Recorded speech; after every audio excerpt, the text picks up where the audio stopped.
সহজভাবে চিন্তা করেন, আমরা যদি 2018 সালের কোটা সংস্কার আন্দোলনের পরে থেমে যেতাম, কিংবা 19-এর ডাকসু নির্বাচনের পরেও থেমে যেতাম, এই রাজনৈতিক দল গঠন না করতাম, আজকের এই যে এনসিপির নেতৃবৃন্দ অনেকের রাজনৈতিক জন্ম হতো না।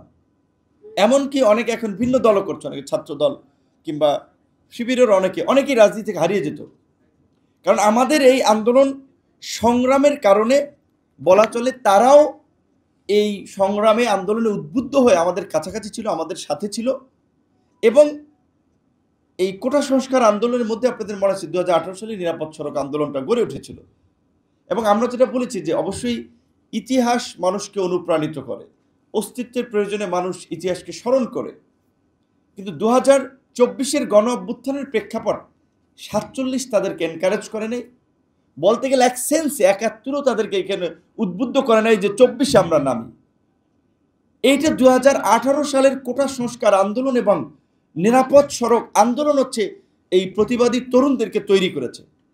এবং সবচেয়ে যদি লাইভ এক্সপিরিয়েন্স বলি, লেটেস্ট এক্সপিরিয়েন্স বলি, লেটেস্ট প্রেরণা বলি, সেটা হচ্ছে এই 2018 সালের কোটা সংস্কার আন্দোলন এবং নিরাপদ সড়ক আন্দোলন।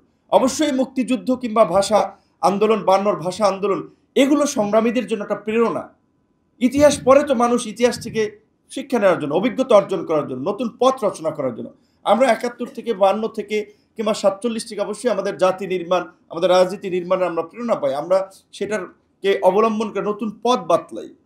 কিন্তু 24-এর গণ অভ্যুত্থানের কথা অনেকে কোটা সংস্কার আন্দোলনকে স্পষ্টভাবে বলতে চায় না, যে কারণ তাহলে তার পাইওনিয়ার হিসেবে আমাদের নামটা চলে আসবে।